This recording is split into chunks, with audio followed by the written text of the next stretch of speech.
Hi friends, welcome to Kokis cooking channel. இன்னைக்கு நம்ம சேனல்ல வந்து சூப்பரான ஒரு ஹெல்த்தியான பாசி பருப்பு இட்லி எப்படி செய்யுதுன்னு பார்க்க போறோங்க. ரொம்பவே ஈஸியா சுலபமா செஞ்சிடலாம். இது வந்து ஊற வைக்கிற டைம் மட்டும் தான் நமக்கு எக்ஸ்ட்ராவா பிடிக்கும். செய்யிறது வந்து ரொம்ப ஈஸியா செய்யலாம். இந்த ரெசிபி இப்போ எப்படி செய்யுதுன்னு பார்க்கலாம். வாங்க வீடியோக்குள்ள போலாம். ஃபர்ஸ்ட் நம்ம பாசி பருப்பு இட்லிக்கு வந்து நம்ம பாசி பருப்பு ஊற வச்சுக்க போறோம். நான் வந்து 1 கப் அளவு பாசி பருப்பு எடுத்துர்க்கேன். இது வந்து நம்ம வாஷ் பண்ணிட்டு நம்ம 4 மணி நேரம் வந்து ஊற வைக்கணும். இப்போ பாத்தீங்கன்னா இது வந்து வாஷ் பண்ணிட்டேன். இப்போ இத வந்து நம்ம தண்ணி ஊத்தி ஊற வச்சிரலாம். இது வந்து ஒரு 4 மணி நேரம் ஊறணும். ஊறினதுக்கு அப்புறம் எப்படி இருக்குன்னு பார்க்கலாம். இப்போ பாத்தீங்கன்னா வந்து பாசி பருப்பு வந்து ஒரு 4 மணி நேரம் நல்லா ஊறிடுச்சு. இப்போ இத வந்து நம்ம மிக்ஸி ஜார்ல போட்டு அரைச்சுக்க போறோம். நான் வந்து மிக்ஸி ஜாரில் அரைச்சிக்கிறேன். நீங்கள் வந்து குவான்டிட்டி அதிகமாக இருந்தால் கிரைண்டரில் கூட நீங்கள் அரைச்சிக்கலாம். நல்லா மையாக அரைச்சிக்கணும் இது. இப்போ இது வந்து அரைச்சிட்டு எப்படி இருக்குன்னு பார்க்கலாம்.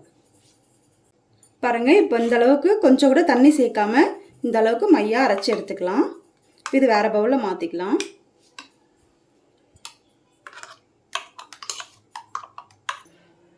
இப்போ பாருங்கள், இது வந்து அரைச்சி எடுத்துகிட்டு வந்தாச்சு. இது அப்படியே இருக்கட்டும். இப்போ நம்ம வந்து நெக்ஸ்ட் என்ன பண்ணணும்னு பார்க்கலாம்.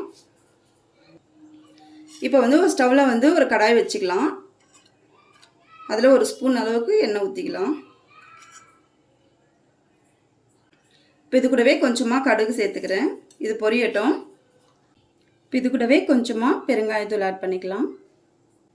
இது கூடவே கருவேப்பிலை சேர்த்துக்கிறேன்.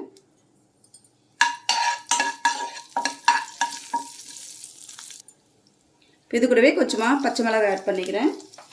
அது கூடவே கொஞ்சம் திருவன இஞ்சி ஆட் பண்ணிக்கிறேன். இது கொஞ்ச நேரம் வதங்கட்டும். இஞ்சியோட பச்சை வாசனை போனதுமே நான் கொஞ்சம் இதில் திருவனது கேரட் வந்து ஆட் பண்ணிக்க போகிறேன்.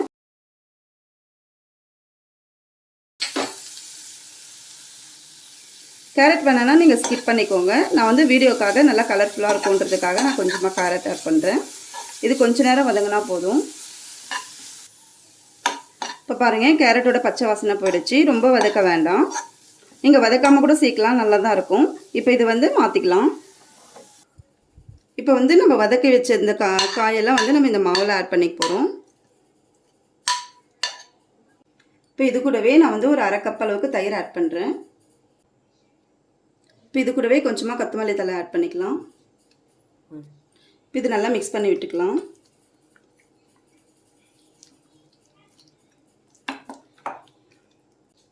இப்போ பாருங்கள், இதுக்கு தேவையான அளவு உப்பு சேர்த்துக்கிறேன்.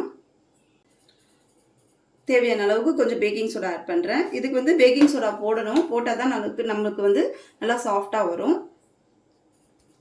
இது நல்லா கலக்கி விட்டுருவோம்.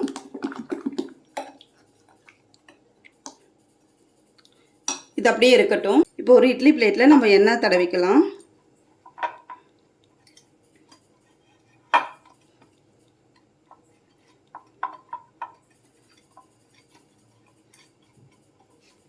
இப்போ பார்த்தீங்கன்னா நான் வந்து ஃபஸ்ட்டு இட்லி தட்டில் வந்து ஒரு முந்திரி பருப்பு வந்து வறுத்து வச்சுருக்கேன்.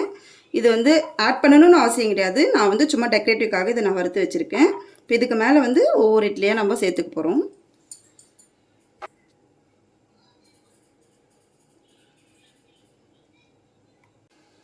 பாருங்கள், இப்போ வந்து இட்லி எல்லாமே ஊற்றியாச்சு. இப்போ இது வந்து நான் இட்லி பாத்திரத்தில் வச்சு ஒரு 12 நிமிஷம் வேக வைக்க போகிறேன்.